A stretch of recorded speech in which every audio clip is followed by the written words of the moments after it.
गौरव जी एक बार जवाब दीजिए जो सवाल वो उठा रहे हैं। पूरे देश में जबरदस्त गुस्सा है, आक्रोश है, उस परिवार के दर्द ने पूरे देश को झकझोर दिया है, लेकिन आपकी यूपी पुलिस तमाशबीन बनी वहां मुस्कुराती रही।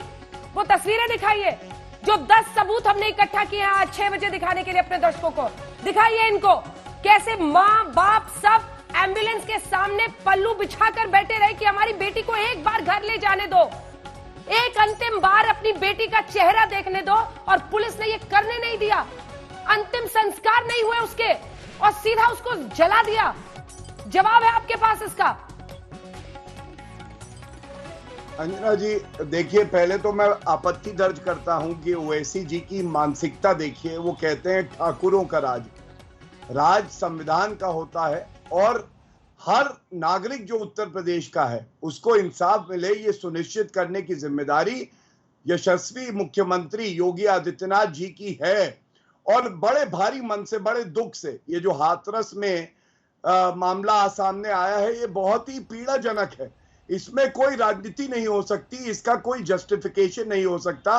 लेकिन अंजना जी मैं एक बात जरूर कहूंगा, प्रधानमंत्री नरेंद्र मोदी जी ने भी योगी जी से बातचीत करी। अभी आपका चैनल दिखा रहा है कि योगी आदित्यनाथ जी ने भी जो पीड़िता का परिवार था उससे बात करी। पुलिस ने किसकी शय पर जला दिया, घर नहीं जाने दिया? आज ये जवाब दीजिए आप। पुलिस ने किसकी शय पर, किसके आदेश पर, कहां से ऐसी हिमाकत उनमें आई कि उन्होंने बॉडी को घर नहीं जाने दिया और ले जाकर जला दिया? माँ बाप रोते रहे एम्बुलेंस के सामने। गौरव भाटिया, इसका मतलब समझते हैं आप? देखिए, आपके प्रश्न का उत्तर जरूर दूंगा। और आप और हम तो यहाँ पर अपनी बातें कर लेंगे, लेकिन सोचिए वो हमारी बच्ची हो सकती थी, वो हमारी बहन है, वो अपने घर नहीं गई, हमारी बहन है। ना जीवन में सम्मान ना मौत में सम्मान। सुनिए अंजना जी, किसके शय पर पुलिस ने ऐसा किया? जवाब दीजिए। वो हमारी बहन थी जो अब इस दुनिया में नहीं है और इसीलिए दर्द हो रहा है। हमारी बच्ची हो सकती थी नहीं। आप ये बताइए सर, ये सब इमोशनल बातें नहीं सुननी हमें पता है कौन सा नेता क्या कह रहा है। आप सीधा इस पर जवाब दीजिए आज गौरव भाटिया। ये देखिए तस्वीरें, हम 10 सबूत दिखा रहे हैं। इस तस्वीर में आपको उसके माता पिता, ये देखिए आधी रात में बच्ची का शव जला दिया इस तरह से, अंतिम संस्कार के बिना। ये पुलिस वालों को आप देखिए, हंसी ठिठोली करता हुआ एक पुलिस वाला वहां पर दिख रहा है। इसका जवाब दीजिए कि ऐसी रातों रात क्यों जलाई गई उसकी बॉडी, क्यों परिवार को नहीं दिया गया? मुझे ये बताइए। अगर आप मुझे समय देंगी तो मैं बिल्कुल उत्तर देने का प्रयास करूंगा। देखिए, सबसे पहले तो जो अंतिम संस्कार हुआ वो विधि विधान से और परिवार की सहमति के बाद हुआ। और ये बात आप ही के चैनल पे मैं देख रहा था 5:30 बजे के आसपास। गलत, एडी ऑर्डर हैं, उन्होंने भी एडीजी ने गलत जानकारी दी है। मैं चुनौती देती हूँ एडीजी को, एडीजी ने गलत जानकारी दी है। हमारे पास तस्वीरें हैं, हमारी रिपोर्टर वहां पर मौजूद थी। आज ये तमाम बातें नहीं चलेंगी गौरव भाटिया, तस्वीरें हमारे सामने हैं। एम्बुलेंस के सामने माता पिता सभी। नहीं, ये चिंता नहीं है, ये सच की लड़ाई है साहब। सॉरी गौरव भाटिया, ये नहीं, अगर मैं आपको झूठ बोलकर नहीं निकलने दूंगी, मैं झूठ बोलकर या आपको या एडीजी को नहीं निकलने दूंगी। परिवार वाले एम्बुलेंस के सामने लेट कर रोक रहे थे, कह रहे थे बेटी को घर ले जाने दो। नहीं किया ऐसा तो फिर कहिए डंके की चोट पर।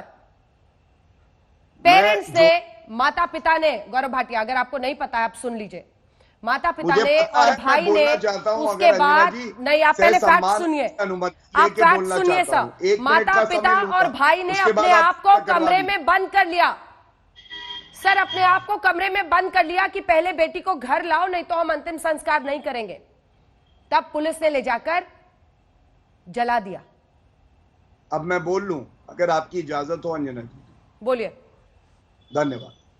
देखिए, मैंने कहा परिवारजनों की सहमति के बाद ही अंतिम संस्कार हुआ है, लेकिन कुछ परिवार वाले थे, ये बात एडीजी लॉ एंड ऑर्डर भी कह रहे थे, जो चाहते थे माता पिता नहीं थे तो कोई परिवार वाले कौन होता है सर? माता पिता नहीं थे, पिता नहीं थे, कैसी बात कर रहे हैं आप गौरव भाटिया?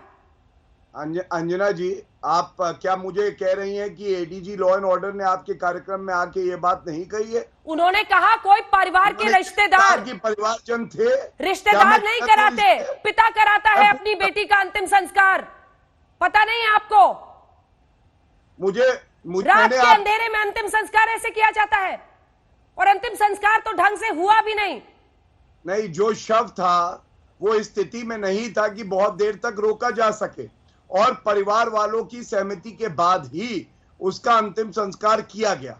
कुछ परिवार वालों का अलग मत हो सकता है, लेकिन कोई जोर जबरदस्ती नहीं हुई। दूसरी बात, पूरे प्रकरण में आप देख लीजिए, प्रधानमंत्री जी ने मुख्यमंत्री जी से बात करी, मुख्यमंत्री जी ने इंतजाम करते हर संभव प्रयास किया